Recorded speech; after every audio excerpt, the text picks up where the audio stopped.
My sister said, "No dogs allowed." Now I feel like I'm not welcome at all. She smiled and hugged me, but I could feel something had changed. It wasn't about the dog, it was about me, and I wasn't ready for what came next. Rufus came into my life at a time when everything else felt like it was falling apart. I had just been diagnosed with ADHD, a blend of autism and ADHD that suddenly explained years of confusion, exhaustion, and never quite fitting in. I had been drowning in appointments, anxiety and constant noise. I needed stability, something warm, dependable, quiet. Then came Rufus, a soft-eyed whippet with the gentlest heart I've ever known. He didn't bark, he didn't demand. He simply stayed by my side, whether I was spiraling in sensory overload or curled up on the couch trying to breathe. I never planned to get a dog, but somehow he found me, and from that moment, I was never alone again. To the outside world, he's a pet. But to me, he's my anchor. He gives my days a rhythm, a reason to get up, to step outside, to stay grounded. When everything else is overwhelming, I'm his whole world, and he's mine. So when I go somewhere, Rufus comes with me. Not as an afterthought, not for fun, but because that's how I function. I don't ask people to care for him or adjust anything. He doesn't chew things or jump on furniture. He just sits near me, calm and still, unless someone wants to give him a scratch behind the ear. And if they do, he'll melt into them like he's known them forever. It was never a problem before. Certainly not with my sister. Growing up, we weren't particularly close, but we were always okay. We texted here and there, saw each other on holidays. She always struck me as someone who lived more easily than I did, more effortlessly, social, more organized. I envied her sometimes, but I also thought we had an unspoken respect for each other's differences. That's why her recent behavior confused me so much. It started with an invitation to her boyfriend's new apartment, a housewarming party. Loud, crowded gatherings aren't really my thing, but I wanted to show up for her. She was excited, and that meant something to me, so I asked gently if I could bring Rufus. Just asked, not demanded, just in case. And when she said no, I understood immediately. A lot of people, a new space. Some might be allergic or anxious. That made perfect sense.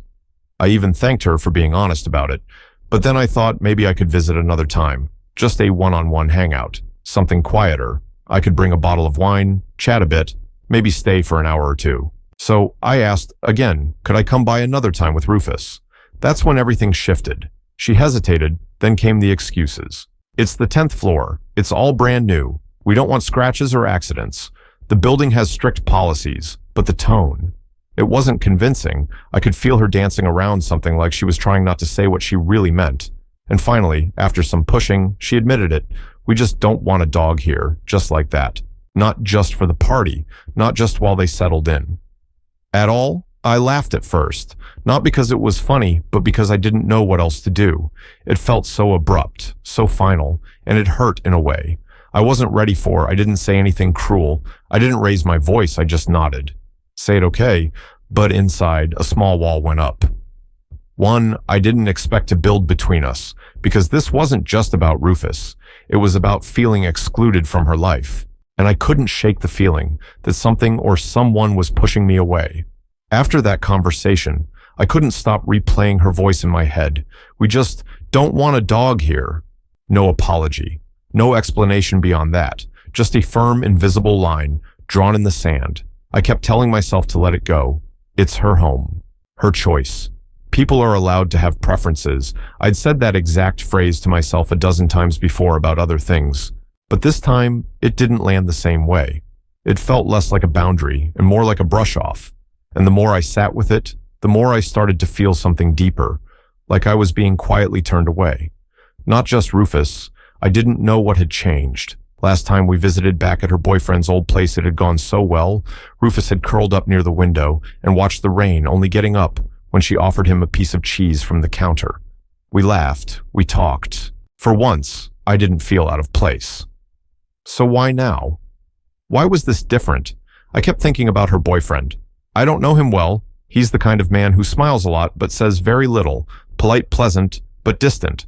The kind of person who always seems to be scanning the room while you're talking, as if something more interesting might appear. He didn't grow up with dogs. That much I remember, and I've seen how he flinches when Rufus even slightly nudges his leg. It's not fear exactly, more like annoyance, like he doesn't want to share the space.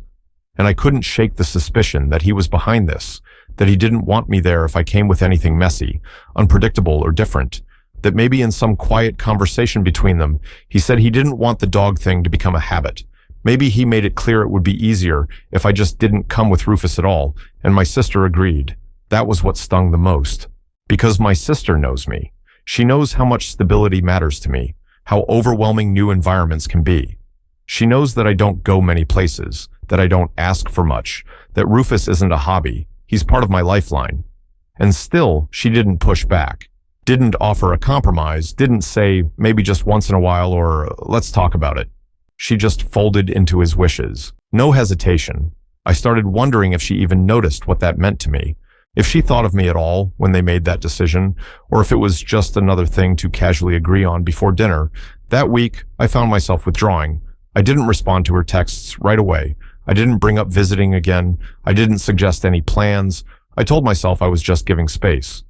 But in truth, I was licking my wounds.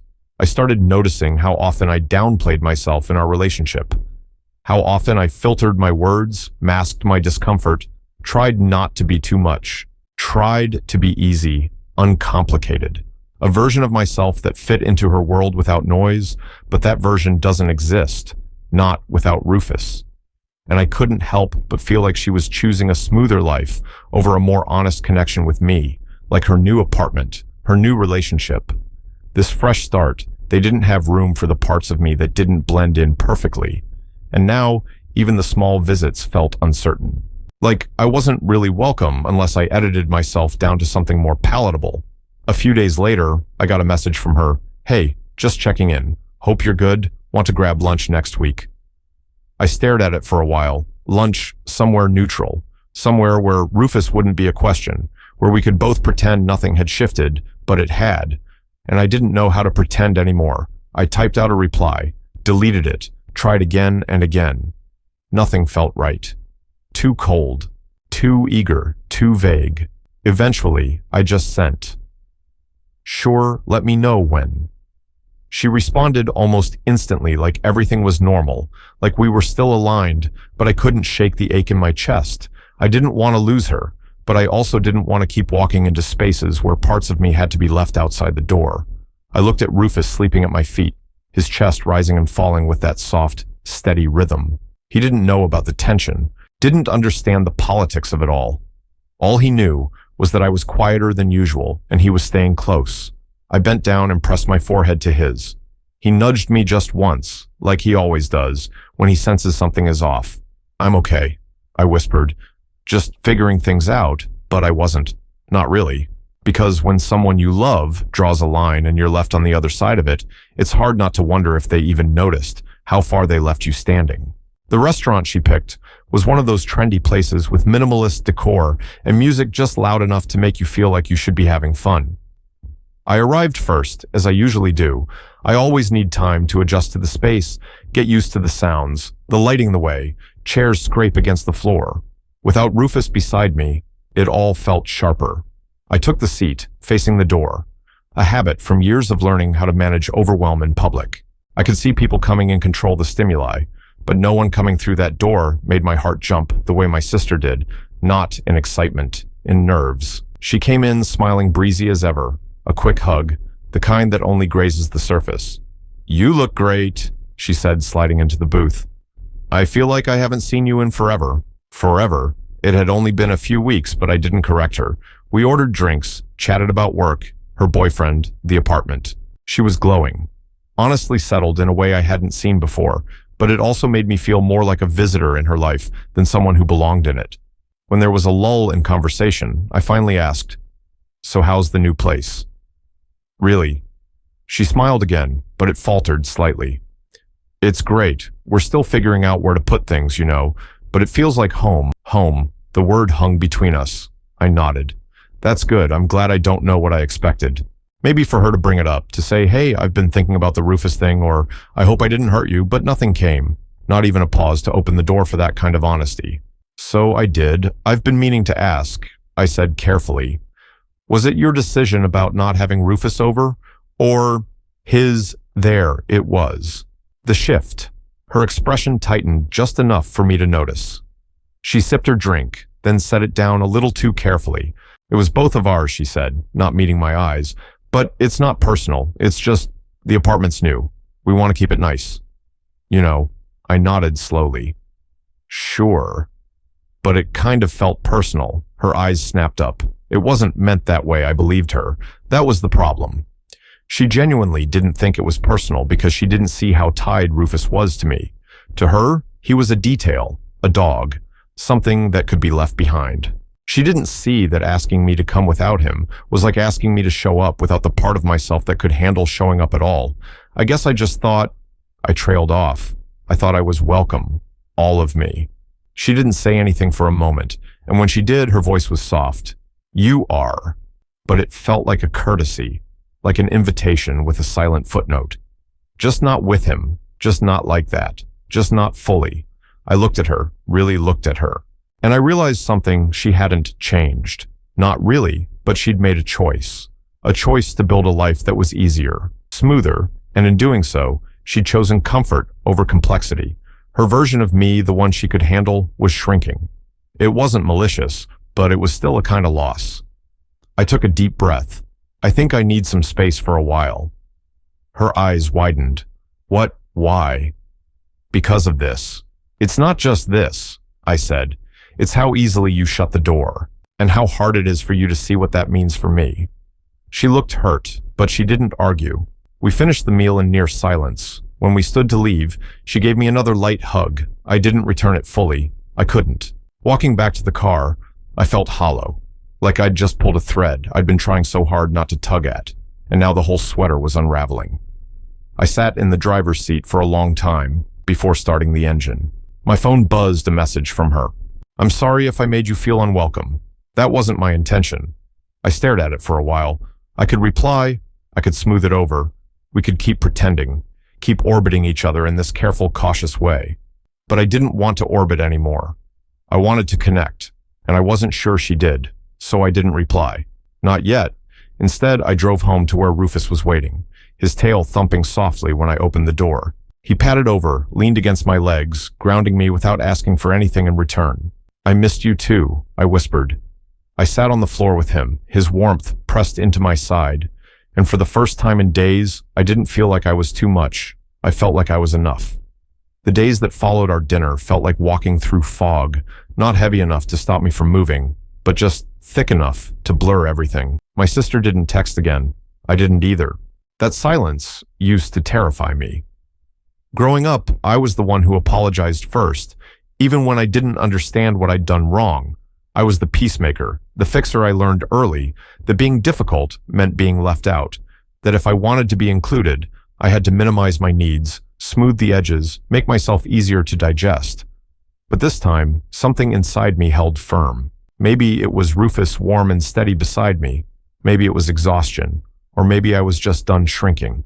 Because the truth is, for most of my life, I've existed on the edge of other people's comfort. I've been tolerated instead of understood. And I'm tired of being grateful for crumbs of acceptance when what I need, what I deserve, is space to exist fully. The dog thing, that was just the match. The spark. What it ignited was a fire that had been quietly building inside me for years. A few days later, I got a message from my cousin Liz. Hey, are you coming to Mom's thing next weekend? I heard you and your sister had a weird dinner lol. I stared at the screen. A weird dinner. The way people condense emotional landmines into polite euphemisms never ceases to amaze me. I typed back, probably not taking some space.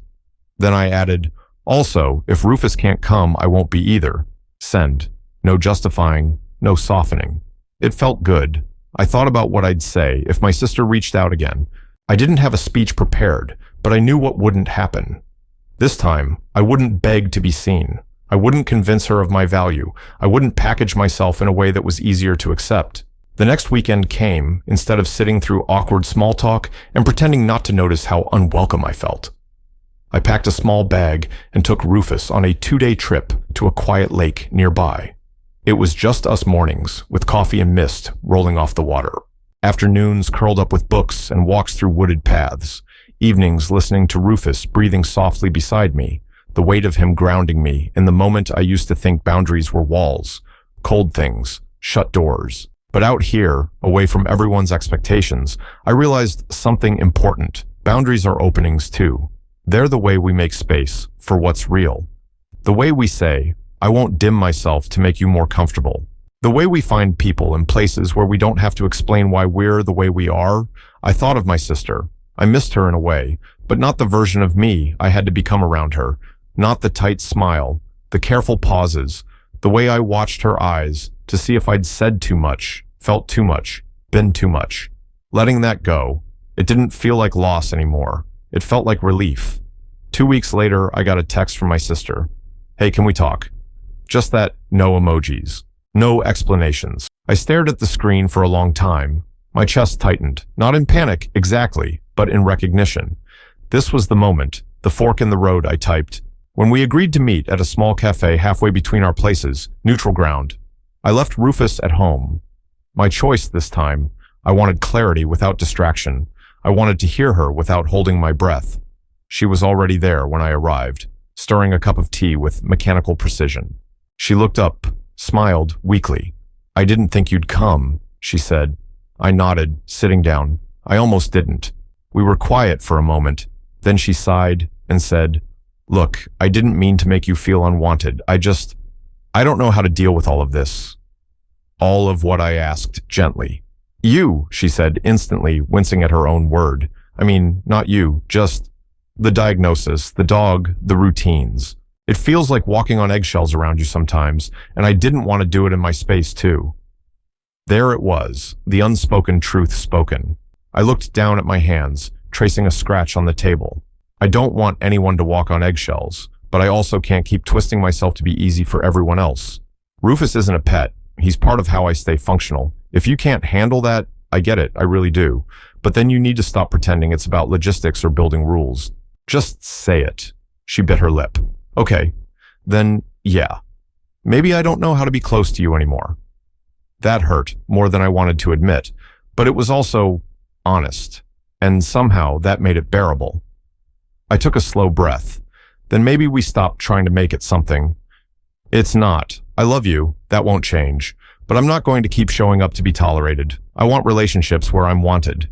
Her eyes glistened and she looked away. So what? Now? I shrugged. Now. We figure out how far apart we can stand without falling completely out of orbit. We finished our drinks in silence. There were no dramatic tears, no sudden reconciliation, just a quiet understanding, and something like peace settling over the space between us. As I walked back to my car, the wind picked up cool and clean. Rufus was waiting for me, tail thumping gently when I opened the door. He didn't need an explanation. He never did. I smiled and scratched behind his ears. Let's go home, I said. And for the first time in weeks, I felt like I knew exactly where that was.